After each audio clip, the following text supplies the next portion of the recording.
Hey everyone, welcome back. Today's video is going to be part 2 of my destination wedding planning. We are getting married in Mexico and it is in the Cancun area.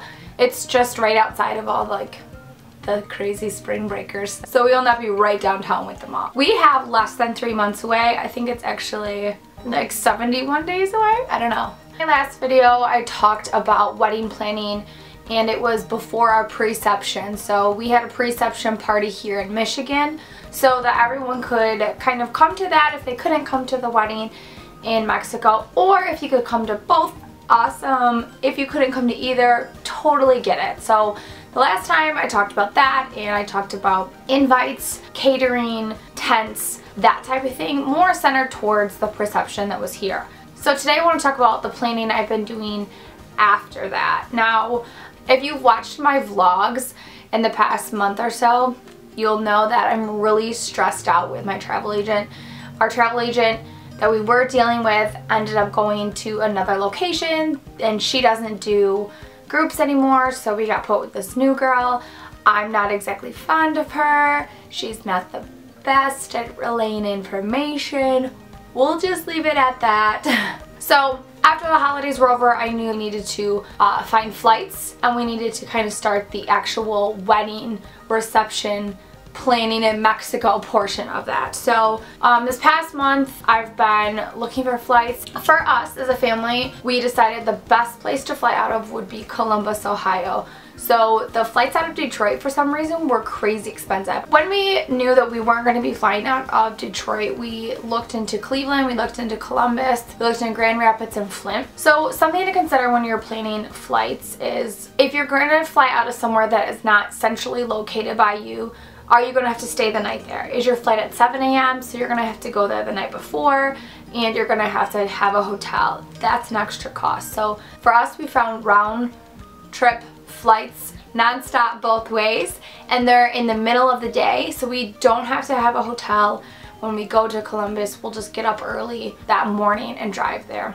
We will be parking our car there, so you do have to take into consideration parking long-term at the airport, but no big deal. Other things to consider when you're booking flights and if it's a better option for you, if it costs less, is it more convenient?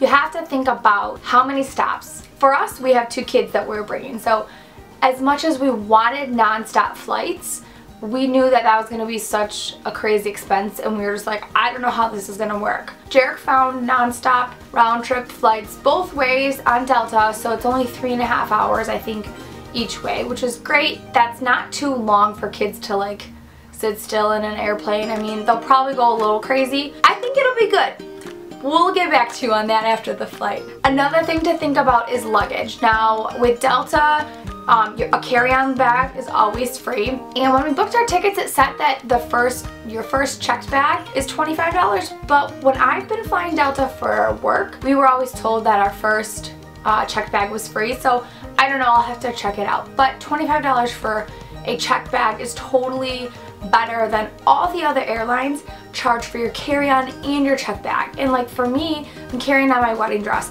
and we have kids and like it's just a lot of stuff. And say we were trying to save money on flights and we flew out of Columbus or something on like Spirit and they charged us our arm and a leg for all of our luggage, it doesn't make sense. So for me, I really wanted to fly Delta, and when Jarek found these flights, I was like, okay, let's do it. Another thing that we have planned out is we have a shuttle that takes us from the airport to the hotel. Now, our travel agent is arranging the whole shuttle service. We paid for the shuttle service, we tell her our flight information, and then she coordinates every time a shuttle will be there. So some people will be on the same flight or getting in around the same time, so they will be on the same shuttle. It just depends on, you know, when you get there, but there will always be a shuttle transportation for us to get to the hotel. A big fear of mine was family getting stressed out about getting to and from the airport to the resort. I did not want that to be a stress on myself or any family or friends. So when we were looking at resorts, that was a big thing, like,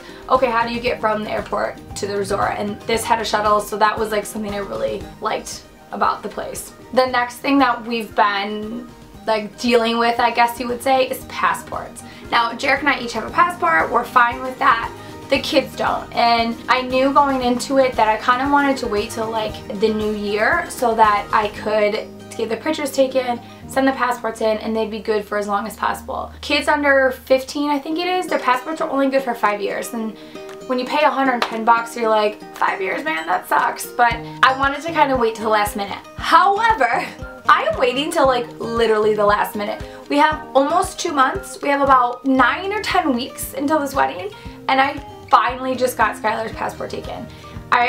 My vlog from last weekend, I wish you could have seen how long it took Skylar to take a damn picture. I had to ask the lady if I could take my own picture of him with the white background, then have her take it over to the passport machine, see if it fit the, you know, the eye requirement, the shape requirement, everything, and then have her print it out. And we had to do it. I think I took like 30 pictures. Anyways, I finally got his passport picture taken, and then I could not get a hold of the post office to schedule a meeting and have them and just sit with them and like fill all the paperwork out with them. My biggest fear was doing the paperwork myself, sending it in, and having something get rejected because I was so scatterbrained I didn't fill it out right. So I could not get a hold of the post office. They were not answering their phones, and I called 4 different locations. No one was answering their phones. So Jarek's mom finally got a hold of them for me actually a few days ago and set up an appointment. However, both parents have to be there. So Jarek and I literally have to leave work early to go do all this. But I will be like peace of mind knowing that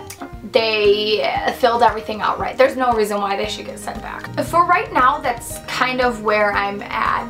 I know it sounds like a lot, but it's the fun stuff now. It's like the details. We got the preception done, we booked the flights, we got the passport photos taken, we're filling out the passport information, sending it. Now it's just like, you know, the dress, the outfit, the hair, the makeup, the reception dinner, the details, like that type of stuff, the really fun stuff. And this is what I'm like so excited about.